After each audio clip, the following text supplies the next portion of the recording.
Government data के अनुसार 2023 में हमारे देश में लगभग 1,73,000 लोगों की जान रोड एक्सीडेंट्स में चली गई, यानी एक दिन में कम से कम 474 मौतें। हाल ही में हुए देहरादून एक्सीडेंट में 6 लोगों की मौत हो गई, जिनमें सिर्फ एक जिंदा बच पाया, सिद्धेश अग्रवाल, जिसकी कंडीशन अब स्टेबल है, लेकिन फिलहाल वो कोई स्टेटमेंट नहीं दे सकता। इसके बाद हमारे देश के कुछ महान लोगों ने घर बैठे ही दोषी का पता लगा लिया और सोशल मीडिया पर अपनी जजमेंट्स देनी शुरू कर दी। लेकिन क्या सच में इस हादसे में सिर्फ अल्कोहल ही एकमात्र वजह थी? इसका जवाब है नहीं। एक बड़ी दुर्घटना कभी किसी एक वजह से नहीं होती, उसके पीछे हमेशा सीरीज ऑफ मिस्टेक्स होती है। नशे में गाड़ी चलाना भी एक बड़ी वजह है रोड एक्सीडेंट्स की, लेकिन सबसे बड़ी वजह ओवर स्पीडिंग है। जी हाँ, 100 किलोमीटर प्रति घंटे की रफ्तार से भी ज़्यादा तेज़ गाड़ी चलाना। 2023 में होने वाले रोड एक्सीडेंट्स में 75% के करीब मौतें ओवर स्पीडिंग की वजह से ही हुई थी और पिछले कई सालों से होती आ रही हैं। इसके अलावा पता चला है कि BMW कार के साथ रेस लगाई जा रही थी, जिसे ओवरटेक करते वक्त ही इनोवा गाड़ी का एक्सीडेंट एक कंटेनर ट्रक से हो गया। लेकिन क्या आपको पता है कि भारत में ओवर स्पीडिंग करने पर पनिशमेंट कैसी मिलती है? सिर्फ 1-2 हज़ार रुपयों का फाइन, और अगर बार बार किया जाए तो लाइसेंस कैंसिल कर दिया जाता है।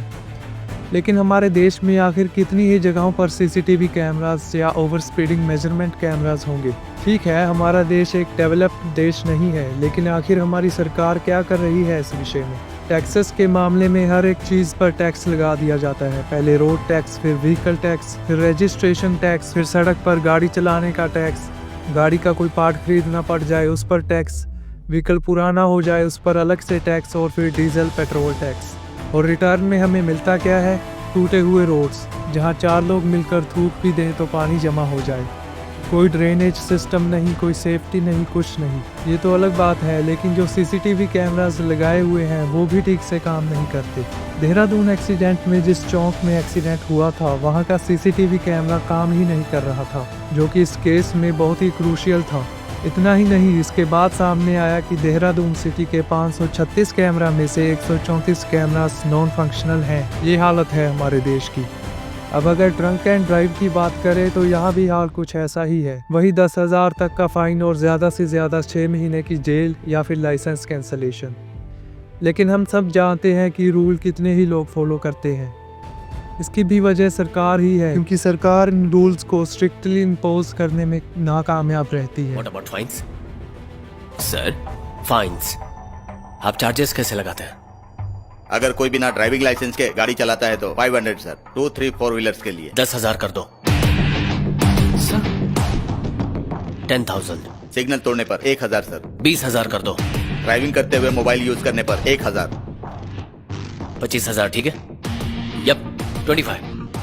रैश ड्राइविंग करने पर 1,000 है सर। 30,000 कर दो। अरे अगर और कुछ नहीं तो इन मूवीज से ही थोड़ी इंस्पिरेशन ले लो। अब इस सब के भी ऊपर एक चीज़ है जिसे हम अनदेखा नहीं कर सकते। वो ये है कि जब कोई बड़े बाप की औलाद, कोई अमीरज़ादा, ना सिर्फ ट्रैफिक रूल्स की धज्जियां उड़ाता है, बल्कि ड्रिंक करने के बाद राह चलते लोगों के ऊपर गाड़ी चढ़ा देता है, जिसमें कुछ लोगों की मौत भी हो जाती है। और इसकी सज़ा क्या मिलती है? उसे 300 वर्ड्स का ऐसे लिखवाया जाता है और बेल दे दी जाती है। खुलेआम हमारे संविधान का मजाक बनाया जाता है और सिस्टम हाथ पे हाथ धरे देखता रहता है। अब बात कर लेते हैं इसके कारणों की। आखिर क्या कारण है कि देश की आज़ादी के 75 सालों बाद भी हम अभी तक बेसिक नीड्स पर ही अटके हुए हैं? क्यों हम दूसरे देशों से बहुत पीछे रह गए? ज़्यादा पुरानी बातें नहीं करेंगे। पहले कांग्रेस ने देश संभाला, जिसमें अलग अलग फील्ड्स में हमारे देश ने तरक्की की, तो दूसरी तरफ करप्शन भी अपनी चरम सीमा पर देखने को मिली। फिर धीरे धीरे जनता जागरूक हुई, अखबार, रेडियो, TV आम हो गए, जिसमें गवर्नमेंट की आलोचना होने लगी। और फिर इंटरनेट आया और 2014 में एक बहुत बड़ी जीत के साथ BJP सत्ता में आई। लेकिन इसके बाद भी कुछ बदला नहीं, बल्कि ऐसा कह सकते हैं कि राजनीति का स्तर और भी नीचे गिर गया। क्योंकि पहला तो ये कि धर्म के नाम पर राजनीति होने लगी। हमारा देश, जो कि सेकुलरिज्म और डाइवर्सिटी के लिए जाना जाता है, उसे तोड़ देने वाली राजनीति हमें देखने को मिली। और यही एक बड़ा कारण है कि हम आज भी उसी गुलामी की ज़िंदगी को जी रहे हैं, क्योंकि हमारी पॉलिटिकल पार्टीज देश को डेवलप करने में ध्यान ही नहीं देना चाहती। और दे भी क्यों, जब खुद पब्लिक ऐसा नहीं चाहती है। अगर आप 500,000 रुपयों के लिए हिंदू राष्ट्र के लिए या धर्म को बचाने के लिए वोट दोगे, तो आप ये तो एक्सपेक्ट नहीं कर सकते ना कि आपको अच्छी रोड्स, अच्छी एजुकेशन और अच्छे हॉस्पिटल्स मिलेंगे। दूसरा ये कि हम लोग प्रॉब्लम्स का सॉल्यूशन निकालने के बजाय जजमेंट्स देना ज़्यादा पसंद करते हैं, शॉर्टकट लेना ज़्यादा पसंद करते हैं और ब्लेम गेम खेलते हैं। लड़की का रेप हो जाए तो कहते हैं चाल चलन अच्छा नहीं होगा, छोटे कपड़े पहनती होगी। किसी का मर्डर हो जाए तो कहते हैं ज़माना ख़राब है, हमें ही बच के रहना चाहिए। एक्सीडेंट हो जाए तो ड्राइवर की गलती पर रोड सेफ्टी या सिस्टम पर कोई सवाल नहीं। और हमें ऐसा बनाने में बिकी हुई मीडिया का एक बहुत बड़ा हाथ है।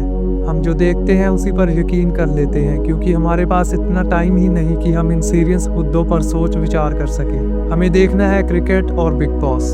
अब जिस देश के प्रधानमंत्री का ऐसा बयान हो जिसमें वो कहें कि वो नॉन बायोलॉजिकल है और मीडिया वाले तारीफ ठोके, तो समझ लो कि सबसे बड़े मूर्ख तुम बने हो, कोई और नहीं। अब ये आपको डिसाइड करना है कि देहरादून एक्सीडेंट और इसके जैसे होने वाले कई हज़ारों एक्सीडेंट्स के लिए कौन असली जिम्मेवार है। असली गलती किसकी है? नशे में धुंध होकर ड्राइव करने वाले ड्राइवर्स की, उन पॉलिटिशियंस की जो हमें चंद पैसों का लालच देकर या मूर्ख बनाकर वोट्स ले लेते हैं, या फिर हमारी जो हम खुली आंखों से ये सब देखकर भी चुप रहते हैं? कमेंट्स में बताइएगा ज़रूर।